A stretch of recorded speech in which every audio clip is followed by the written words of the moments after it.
بسم اللہ الرحمن الرحیم، ایاک نعبد و ایاک نستعین۔ میرے پاکستانیوں، جب میں سمجھتا ہوں کہ یہ اب حکومت کامیاب ہوگی سائفر کو دبانے کے لیے، کیونکہ سائفر کے اندر ایک ایسی چیز ہے جو ڈائریکٹلی یہ جو لوگ اس وقت حکومت کر رہے ہیں اور ان کے پیچھے جو سہولت کار تھا، یہ تو ڈائریکٹلی ان کے اوپر آتا ہے کہ انہوں نے ایک سازش کر کے ایک الیکٹڈ حکومت کرائی، لیکن یہ خود ہی اپنے پیر پہ کلہاڑی مارنے کے لیے ماہر ہیں۔ اتنا ان کو خوف ہے کہ عمران خان کسی طرح الیکشن سے باہر کیا جائے، کیونکہ ڈر لگا ہوا ہے کہ الیکشن میں آ گیا تو ہار جائیں گے، تو ان کی پوری کوشش ہوتی ہے کہ کوئی موقع نہ جائے کہ کسی طرح اس کو ڈسکوالیفائی کرے یا جیل میں ڈالے۔ یہ کوئی 14 مہینے سے یہ لگے ہوئے ہیں۔ پہلے اس سے میں صرف اعظم خان کے اوپر بات کرنا چاہتا ہوں۔ جس اعظم خان کو میں جانتا ہوں وہ ایماندار آدمی ہے، قابل آدمی ہے، اور جس طرح کی باتیں میں نے پڑھی ہیں سائفر میں وہ کہہ نہیں سکتا۔ جب تک میں اعظم خان کے منہ سے نہیں سنوں گا میں مانوں گا نہیں، کیونکہ اس میں یہ کئی باتیں حقیقت کے ساتھ نہیں ہیں، یا تو زبردستی سے اسے کروایا گیا ہے، کیونکہ زبردستی تو اس وقت ساری 2 پارٹیز بنا دی ہیں۔ زبردستی میں لوگوں کے اوپر بندوق رکھ کے کہ جی آپ اس پارٹی میں جائیں، اور بندوق کر کے دوسری پارٹی میں جائیں، ان کے ہی بیچاروں کا بیڑا غرق کر کے رکھ دیا اس میں۔ اور پھر جو ہمارے لوگوں کو جو زور ڈالا ہوا ہے پارٹی چھوڑو، بیچارے جیلوں میں ہمارے لوگ پڑے ہیں، عورتیں پڑی ہوئی ہیں، ان کو بس صرف کہیں کہ جی آپ عمران خان کے خلاف وعدہ معاف گواہ بن جائیں، یہ وہ بنتے ہیں تو آپ چھٹ جائیں گے، اور یا پھر کہ جناب آپ کھڑے ہو کے جا کے وہ ٹی وی پہ کہیں میں پارٹی چھوڑ رہا ہوں۔ یہ اس طرح کی اس وقت جو ہم تماشا دیکھ رہے ہیں وہ اس طرح کا چل رہا ہے، تو میں نہیں مانتا کہ اعظم خان نے کئی باتیں اس میں سے کہی ہیں اور کئی سچ بھی ہیں، لیکن سائفر تھا کیا؟ 6 مارچ کو 2022 6 مارچ میٹنگ ہوتی ہے۔ پاکستان کا ایمبیسڈر اسد مجید اور امریکہ کا جو under secretary of state Donald Lu, Washington میں میٹنگ ہوتی ہے، آفیشیل میٹنگ ہوتی ہے۔ آفیشیل میٹنگ کا مطلب کہ دونوں طرف نوٹ لے رہے ہوتے ہیں اس میٹنگ کے۔ اس میٹنگ کے بعد ایک سائفر کا مطلب ہوتا ہے ایک خفیہ ایک کوڈ کے اندر میسج بھیجی جاتی ہے، جو کہ ساری دنیا میں آپ کے جو ہمارے جو ایمبیسڈرز ہوتے ہیں وہ ساری دنیا میں ہر ملک کے ایمبیسڈر اپنے فارن آفس کو خفیہ میسیجز بھیجتے ہیں، جس کو سائفر کہتے ہیں۔ وہ سائفر آتا ہے پاکستان، اور وہ میں جب پڑھتا ہوں تو اس میں کیا لکھا ہوتا ہے؟ سائفر میں 2 مین چیزیں ہیں، باقی تو اور بھی چھوٹی موٹی چیزیں ہیں۔ سب سے بڑی چیز لکھی ہوتی ہے کہ جی عمران خان کو آپ نے عدم اعتماد کی ووٹ میں پاکستان کے پرائم منسٹرشپ سے ہٹانا ہے۔ اور ایک اور چیز لکھی ہوتی ہے کہ عمران خان نے اکیلا فیصلہ کیا کہ روس جانے کا۔ آپ کو پتہ ہے روس، اور تب تک جنگ شروع ہو چکی تھی روس کی یوکرین میں، تو عمران نے اکیلے نے فیصلہ کیا، جبکہ اسد مجید ہمارے ایمبیسڈر کہہ رہے ہیں کہ نہیں، عمران خان نے اکیلا فیصلہ نہیں کیا، یہ سب سٹیک ہولڈرز نے مل کے فیصلہ کیا تھا۔ لیکن جس طرح وہ بات کرتا ہے، اسد مجید، سلام کرتا ہوں میں اپنے ایمبیسڈر کو، وہ کہتا ہے اس کے بعد جو مجھے میسج کہ ان کے خلاف آپ کو پروٹیسٹ کرنا چاہیے، ڈیمارش کرنا چاہیے کہ اس نے بڑی غلط زبان استعمال کی ہے۔ غیرت مند ڈپلومیٹ ہمارا، لیکن وہ غیرت یہاں نہیں جاگتی جب وہ یہاں پہنچتا ہے۔ سائفر جاتا ہے آرمی چیف کے پاس بھی، فورن آفس میں بھی، میرے پاس بھی آتا ہے۔ میں جب وہ دیکھتا ہوں میں حیران ہو جاتا ہوں کہ اس کی جرت کیسے پڑی ہے لکھنے کی، یہ کیسے کہہ سکتا ہے؟ اور پھر جب میں یہ دیکھتا ہوں کہ یہ کہہ رہا ہے ایک ایمبیسڈر کو کہ اپنے پرائم منسٹر کو آپ نے ہٹانا ہے، تو پھر میں دیکھتا ہوں کہ یہ میرے لیے تو نہیں ہے، ایمبیسڈر تو مجھے جواب دے ہے، تو مجھے کون ہٹا سکتا ہے؟ پاکستان میں مجھے کون ہٹا سکتا تھا؟ ایک ہی آدمی، جنرل باجوہ۔ سائفر تو جنرل باجوہ کے لیے ہے، اس نے بھیجا ہے۔ تو مجھے وہاں سے پہلے سے ہوتا ہے کہ اب تک ہمیں لوگ کہہ رہے ہیں، مجھے خبریں آتی رہتی تھیں کہ جناب فیصلہ ہو گیا آپ کی گورنمنٹ ہٹانے کو، مجھے رپورٹ آ رہی رہتی ہے, IB والے مجھے آ کے بتاتے تھے کہ جی دیکھیں شہباز شریف کی خفیہ میٹنگز ہو رہی ہیں, بیچ میں ان کے لوگ پڑے ہوئے ہیں, جنرل باجوہ کی کوئی فادر ان لا ان کے گھر میٹنگز ہو رہی ہیں. یہ ساری مجھے خبریں آ رہی تھیں. لنڈن کسی کو بھجوایا جا رہا ہے. تو میں مانتا نہیں تھا. میں جنرل باجوہ کو جب ملتا تو وہ کہتے تھے ہو ہی نہیں سکتا, ہم تو کنٹینیوٹی چاہتے ہیں.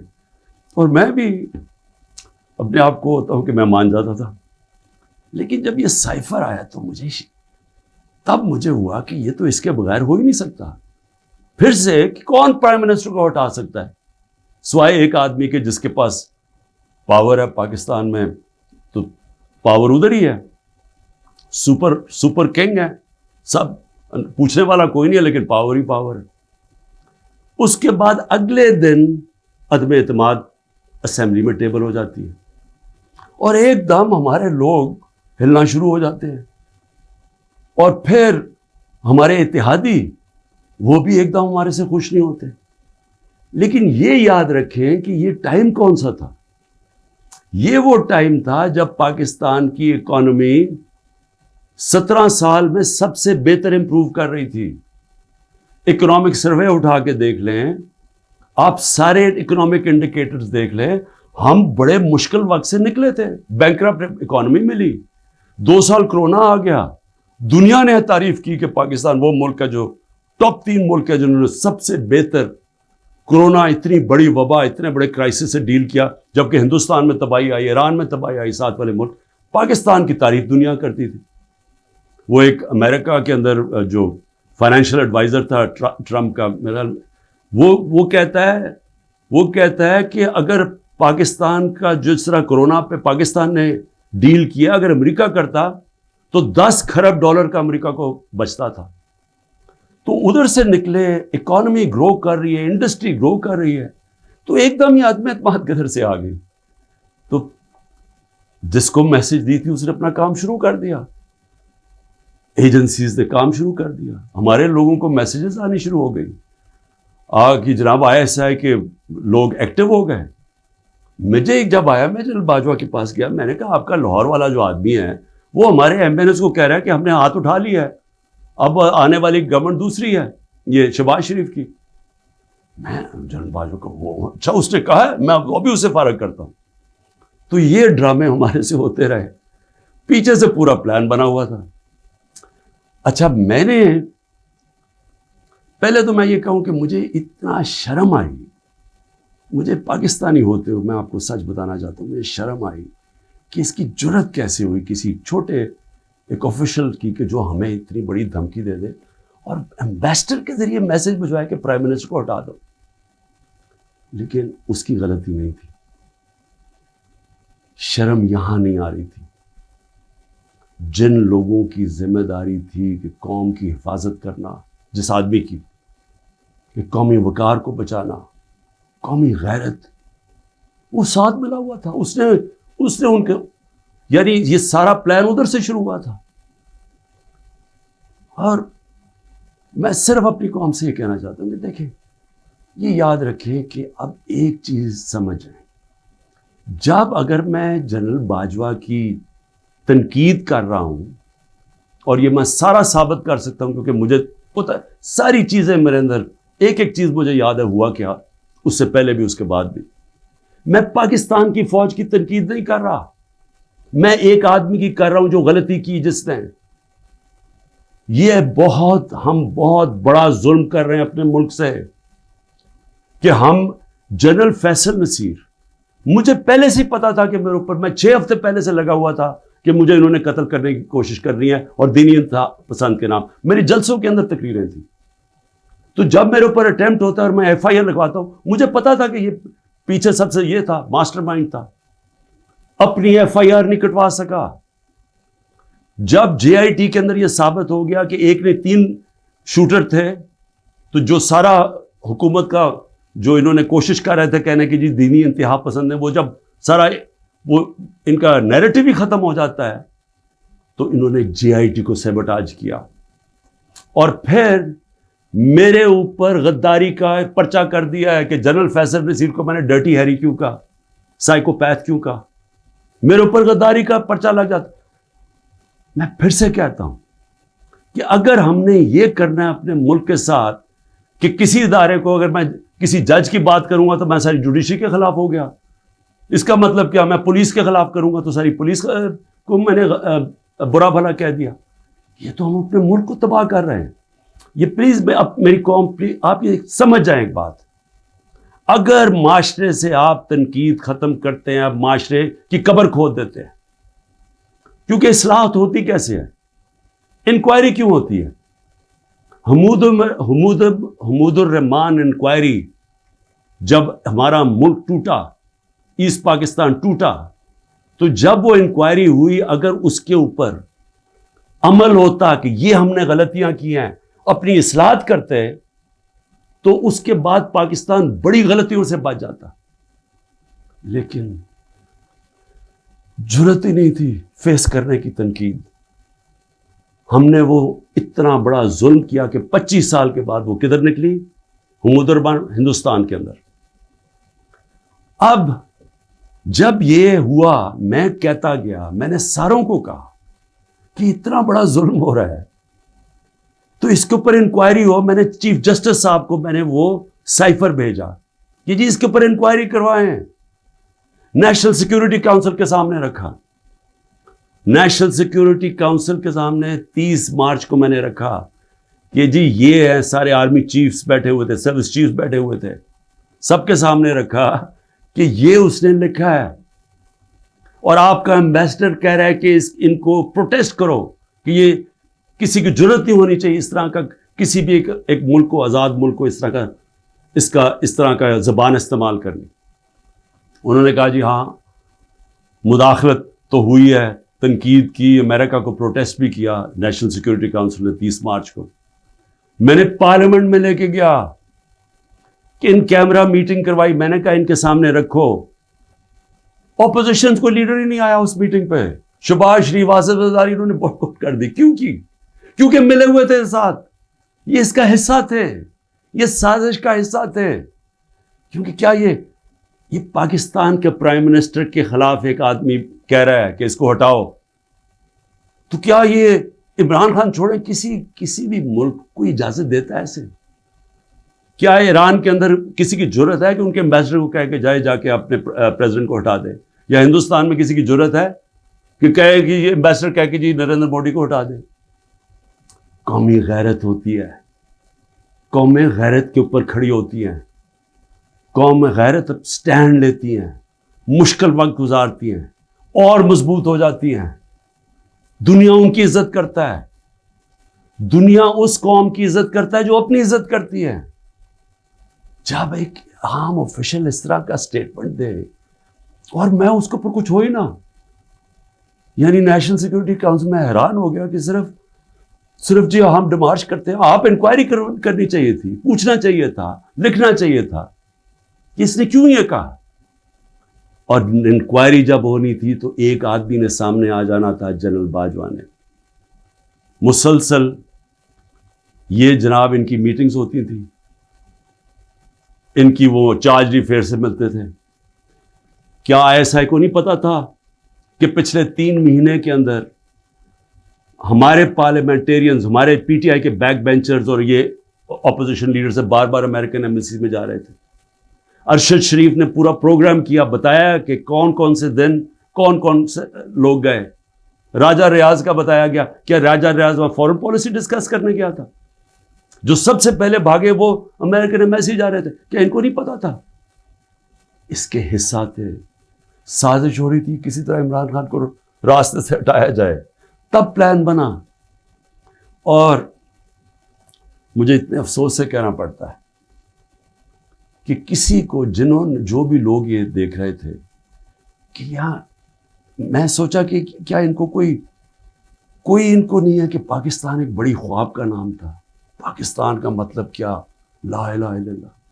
میرے اپنے کے لوگ کہہ رہے ہیں عمران صاحب یہ آپ سائفر نہ اٹھائیں پبلک میں، امریکی ناراض ہو جائیں گے. میں پبلک میں جا کے میں کیوں پبلک کو بتایا؟ میں اپنی قوم کو بتانا چاہتا تھا، کیونکہ قوم غیرت مند ہے، قوم کھڑی ہو گئی ساتھ. یہ سیاسی طور پہ نہیں میں کر رہا، میں ایک وہ پاکستانی ہوں جو اس ملک کے جو خواب تھا میں اس میں بلیو کرتا ہوں کہ لا الہ الا اللہ، کوئی نہیں ہے خدا سوائے اللہ کے، میں کوئی کسی کی غلامی نہیں کرنے کے لیے تیار۔ اور میں آپ کو یہ امریکہ کا بھی بتا دوں، دیکھیں امریکہ کی ایک بات سمجھ ہے، امریکہ جو ہے وہ اپنے مفاد کے لیے فیصلے کرتا ہے، وہ دوستیاں نہیں نبھاتا، امریکہ اپنے انٹرسٹ کو پروٹیکٹ کرتا ہے۔ ہمارا کام ہے ہم اپنے انٹرسٹ پروٹیکٹ کریں۔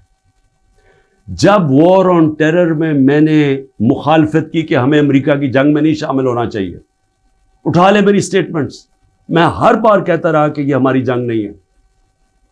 میں کیوں کہہ رہا تھا؟ میں اپنے لوگوں کے لیے کہہ رہا تھا۔ مجھے امریکہ نے باہر اینٹی امریکن کہنا شروع کر دیا، پاکستان میں مجھے انہوں نے طالبان خان کہنا شروع کر دیا کہ جی دیکھیں ہماری اپنی گورنمنٹ مجھے، یعنی ہمارا جو اس وقت جنرل مشرف نے کہا جی یہ تو داڑھی کے بغیر دہشت گرد ہے۔ میرا کیا مقصد تھا کہ آپ نے 80 کی دہائی میں لوگوں کو کہا کہ جب بھی فورن آکوپیشن ہو، یعنی کہ کوئی دوسرا افغانستان کے اوپر باہر سے روس نے قبضہ کیا ہوا ہے تو وہ جہاد ہے، اور جب امریکہ قبضہ کرتا ہے آپ کہتے ہیں اب دہشت گردی ہے۔ میں ان کو سمجھا رہا تھا کہ اس کا فال آؤٹ آئے گا پاکستان کے اوپر، 80,000 پاکستانی مار گئے، پتہ نہیں کتنے 100 ارب ڈالر سے زیادہ ملک کو نقصان ہوا، لیکن اس سے زیادہ جو دنیا میں ہم بدنام ہوئے، ساری دنیا میں ہمارا مذاق، ہمیں کہا گیا جی سب سے خطرناک ملک ہے پاکستانی دہشت گرد۔ پاکستانیوں سے جو دنیا میں ہوا، ہرا پاسپورٹ دے کے لیدر لائن میں کھڑا کر دیتے تھے، کتنے پاکستانیوں کو باہر سے ڈپورٹ کر دیتے تھے۔ پوچھیں بیرون ملک پاکستانیوں سے ان کے اوپر کیا گزری ہے۔ اور مجھے جی عمران خان طالبان خان ہے جی، یہ جی دہشت گردی کے ساتھ ہے۔ اور یہ بھی میں اب آپ کو بتاؤں کہ یہ جو تھا یہ کیوں میرے خلاف کیس بلڈ اپ ہوا۔ جنرل باجوہ نے کیوں کہا کہ جی یہ ہم جب روس سے واپس آئے، اچھا اب روس کیا ہے ذرا سننے والے، اس میں سائفر پہ کیا لکھا کہ عمران خان خود روس کیا ہے۔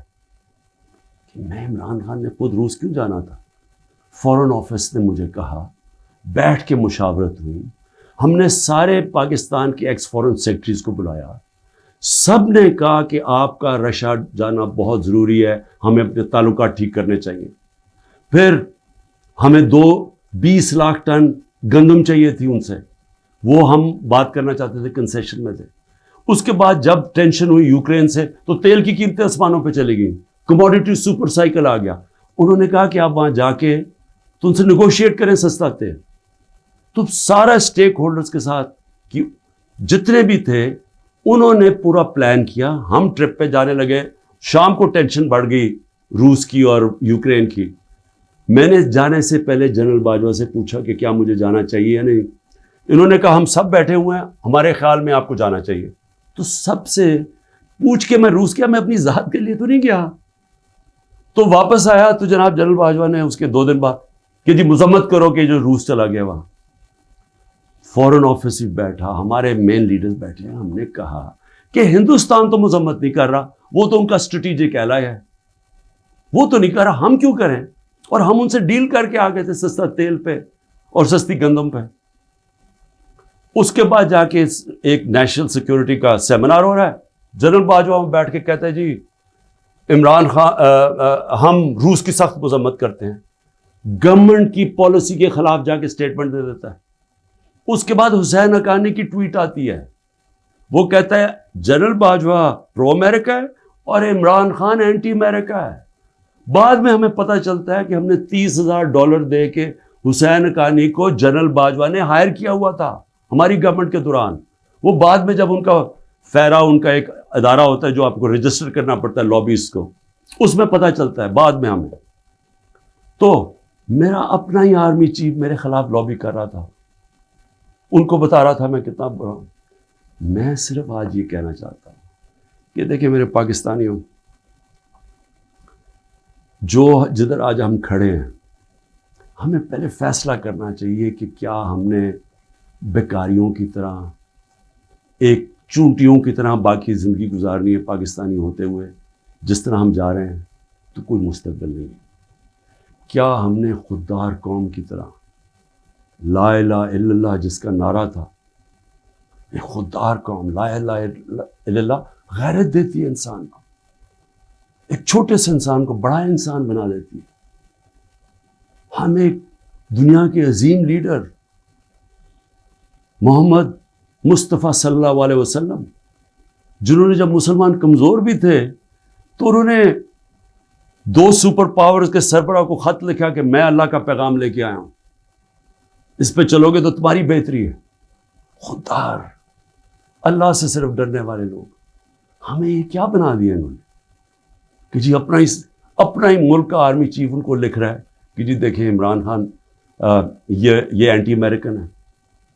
تو میں اپنی قوم سے آخر میں کہنا چاہتا ہوں کہ دیکھیں ہو کیا رہا ہے پاکستان میں. ایک ہی چیز ہو رہی ہے، سب کچھ، کوئی فکر نہیں ہے ملک کدھر جا رہا ہے، کوئی اس وقت فکر نہیں کہ ملک کے سارے ادارے تباہ ہو رہے ہیں. سارا صرف ایک 1 پوائنٹ ایجنڈا ہے کہ عمران خان کو کس طرح ڈسکوالیفائی کرنا اور جیل میں ڈالنا ہے. یہ ایجنڈا ہے. اس کے اندر یہ سائفر بھی آ گیا. یہ نہیں ان کو پتا کہ سائفر میں ان کی تباہی ہے، کیونکہ یہ سب ملوث تھے اس میں. یہ شہباز شریف بھی تھا، زرداری بھی تھا، ساروں کو پتا تھا سائفر کا. سارے میٹنگز کر رہے تھے امریکنوں کے ساتھ. اور اس کے اندر جو جنرل باجوہ کا رول ہے وہ سب کے سامنے آئے گا کہ انہوں نے کیا رول تھا اس کا، اور کیسے ایک حکومت جو اتنے سالوں کے بعد صحیح پرفارم کر رہی تھی، جو اکانومی ہماری آگے جا رہی تھی، اس کو گرا کے ایک وہ چوروں کو اوپر لے کے آئے ہیں جو 30 سال ملک کو چوری کر رہے تھے، لوٹ رہے تھے، جو 30 سال ملک کو، جو خود جنرل باجوہ ہمیں بتاتے تھے، جو ملک کی اسٹیبلشمنٹ جن کی چوریوں کی بتاتی تھی، جو ایک دوسری کی چوریوں کا بتاتے تھے، جن کی انٹرنیشنل دنیا میں ان کی چوریوں کے اخباروں میں اور کتابوں میں جن کا نام آتا تھا، ان کو لا کے اوپر بٹھا دیا. انکوائری سب سے بڑی یہ ہونی چاہیے سائفر کے اوپر جو ایف آئی اے نہیں کر سکتی. اگر صحیح انکوائری کروانی ہے تاکہ ہم آگے یہ غلطیاں نہ کریں، تو انکوائری یہ ہونی چاہیے کہ یہ سازش میں کون کون شریک تھا کہ گورنمنٹ گرا کے ایک ملک کی اکانومی کی تباہ کیا، آج پاکستان کو گھٹنوں پہ رکھ دیا. آج اگر ہم ان کی مدد نہ کرتے اور آئی ایم ایف سے نہ کہتے کہ آپ کی سٹینڈ بائی ایگریمنٹ کے ہم ساتھ ہیں، تو پاکستان ڈیفالٹ کر گیا تھا. ڈیفالٹ کرنے کا مطلب کہ آج لوگوں کا معاشی قتل ہو جانا تھا، جو ہو چکا ہے. اس سے دگنی مہنگائی ہو جانی تھی، بے روزگاری، یعنی سارا جو ہماری باہر سے فائنینسنگ ختم ہو جانی تھی، جو آگے آج ہی برے حالات ہیں، اس سے دگنے ہو جانے تھے. کون ذمہ دار ہے اس کا؟ انکوائری یہ ہونی چاہیے کہ کس نے کیا، کس پلیئر نے کیا کیا رول پلے کیا. یہ انکوائری ہونی چاہیے. اور اس کے اندر یہ ایف آئی اے جو کہ شہباز شریف نے اپنے اوپر نوکر بٹھا دیے ہیں، یہ انکوائری نہیں کر سکتے. اور میں جو آخر میں بتانا چاہتا ہوں کہ جو کوششیں ہو رہی ہیں، کوشش کیا ہو رہی ہے؟ ہر چیز کرتے ہیں وہ فیل ہو جاتی ہے، کیونکہ اللہ حق ہے. توشہ خانہ کے اندر کیا چیز ہے جی؟ عمران خان نے ان کو کہا کہ جو توشہ خانہ میں ابھی بھی لوگ بیٹھے ہوئے ہیں جن کا کام ہے اسیس کرنا کہ ایک جب آپ کو تحفہ ملتا ہے اس کی کیا قیمت ہے، میں نے ان کو کہا کہ کم قیمت دکھاؤ. اور آپ وعدہ معاف گواہ ڈھونڈ رہے ہیں کہ کوئی جا کے بتائے کہ عمران خان نے ہمیں کہا تھا قیمت کم دکھائیں. اور اس کے علاوہ القادر یونیورسٹی، یعنی یہ سوچیں کہ ایک یونیورسٹی بنتی ہے جو سیرت نبی پڑھانے کے لیے، تاکہ لوگوں کا کردار ہم ٹھیک کریں، کیریکٹر بلڈنگ کریں، بتائیں کہ ہمارے جو بڑے بڑے صوفی تھے یہاں جن کی وجہ سے اسلام پھیلا، ان کی پیغام کیا تھا. نئے لیڈرشپ پروڈیوس کریں جو کہ سیرت نبی پہ ہوں. اور پھر مفت تعلیم ملے، ٹیکنالوجی بھی پڑھائی جائے لیکن مفت تعلیم. اس وقت سارے جو پڑھ رہے ہیں وہ ہیں جو کہ غریب گھرانوں کے اسٹوڈنٹس ہیں، مفت پڑھ رہے ہیں وہاں. یہ جناب عمران خان نے جرم کیا ہے کہ جی القادر یونیورسٹی بنا دی، جو ذاتی فائدہ ہو گیا مجھے، جس طرح کہ مجھے اس سے کوئی آمدنی آ رہی ہے، جس طرح شوکت خانم سے ہی آ رہی ہے یا نمل یونیورسٹی سے. اور پھر میرے اوپر پہلے ظلم کیا جاتا ہے اور میرے اوپر ہی کیسز کر دیتے ہیں. 9 مئی کو سپریم کورٹ کہتا ہے کہ عمران خان کے اوپر غیر آئینی اور غیر قانونی واردات کی گئی، مجھے وہاں سے اغوا کیا گیا، جو کمانڈوز مجھے وہاں سے لے کے گئے. سپریم کورٹ کا ورڈکٹ ہے. اور جس طرح مجھے ذلیل کیا، لوگوں کو مارا، ڈنڈے مارے، وکیلوں کو مارا، اس کے بعد ساری دنیا میں خبر دیکھا کہ مجھے ایک مجرم کی طرح پکڑ کے لے کے جا رہے ہیں. تو میرے اوپر 30 کیس ہو جاتے ہیں. جب میں 4 دن بند ہوتا ہوں اندر، جب جیل کے اندر، تو 30 کیس میرے اوپر ہو جاتا ہے کہ جی میری وجہ سے وہ جو رد عمل آیا. اور رد عمل نہیں آنا تھا کہ جب آپ ناانصافی کرتے ہیں، جو سپریم کورٹ کہتا ہے ناانصافی ہے، وہ جو بچارے نکلتے ہیں پرامن مظاہرے کرنے کے لیے، جو 27 سال سے ہم نے کیے ہیں، ان کے اوپر گولیاں چلاتے ہیں. 25 لوگ ہیں جن کو انہوں نے شہید کیا ہے. 16 کے پاس ہمارے پاس ڈیٹس ہیں، 9 غائب ہیں ابھی. 3 لوگوں کی ٹانگیں کٹتی ہیں. ایک آدمی پیرالائزڈ ہے اس وقت، کمر پہ گولی لگتی ہے. اور یہ کیا کرتے ہیں، اوپر سے انہی کے اوپر کیس بنا دیتے ہیں. ساری دنیا کے اندر اب جب ایک کوئی پولیس کی گولی لگی تھی نا، ایک فرانس کے اندر، 4 دن سارے فرانس میں آگ لگی، 100 بلڈنگز اور گاڑیاں جلا دی لوگوں نے. تو کوئی پوچھ نہیں رہا کہ آپ پاکستانی نہیں تھے. اور 100 لوگوں کو گولیاں اور لگتے ہیں، اور جن کو ایک کو جس کو گولی لگتی ہے، ٹانگ کٹ جاتی ہے، اس کو پکڑ کے جیل میں ڈال دیتے ہیں. یہ کسی ملک میں اس طرح ہوتا ہے؟ یہ ظلم ہوتا ہے. اور پھر ضلع شاہ کا قتل ہوتا ہے، عمران خان کے اوپر قتل کا کیس ڈال دیتے ہیں. بعد میں جب پتہ چلتا ہے تشدد ہوا اس کے اوپر 26 جگہ، تو پھر کہتے ہیں ایکسیڈنٹ میں، پھر بھی میرے پہ کیس ڈال دیتے ہیں. کوئٹہ کے اندر ایک سارے کوئٹوں کا پتہ ہے، ذاتی دشمنی پہ ایک وکیل مارا جاتا ہے، عمران خان کے اوپر 302 قتل کیس ہو جاتا ہے. میں سوال یہ پوچھتا ہوں کہ کیا قوم یہ ناانصافی نہیں دیکھ رہی؟ اور یہ جو نظام آپ کر رہے ہیں، یہ سمجھ رہے ہیں کہ یہ بہت بڑا کوئی ڈنڈے مار کے اور خوف سے لوگوں کو اپنی طرف لے آئیں گے، یا لوگ ووٹ کسی اور کو دے دیں گے. یہ انسان ہے، یہ بھیڑ بکریاں نہیں ہیں. اور اس کے اوپر، اس نظام کے اوپر جو حضرت علی کا قول ہے وہ غور سے سن لیں. کفر کا نظام چل جائے گا، لیکن ظلم اور ناانصافی کا نظام نہیں چل سکتا. حکومتیں چلتی ہیں اخلاقی قوت پہ. ڈنڈے مار کے جانور چلتے ہیں، ڈنڈے مار کے نہیں چلوا سکتے آپ لوگوں کو. لوگوں کو اگر آپ یہ سمجھتے ہیں کہ اس کی ظلم کی وجہ سے یہ چوروں کو تسلیم کر لے گی قوم، جو 30 سال سے ملک کو لوٹ رہے ہیں، جن کے پیسے باہر پڑے ہیں، جن کی سارا یہ جیسے انہوں نے اقتدار سے لے کے پھر باہر بھاگ جانا ہے، تو اگر یہ سمجھتے ہیں کہ لوگ اس خوف کی وجہ سے ان کو تسلیم کر جائیں گے، مجھے ترس آ رہا ہے ان لوگوں کے اوپر جن کی یہ سوچ ہے. پاکستان زندہ باد.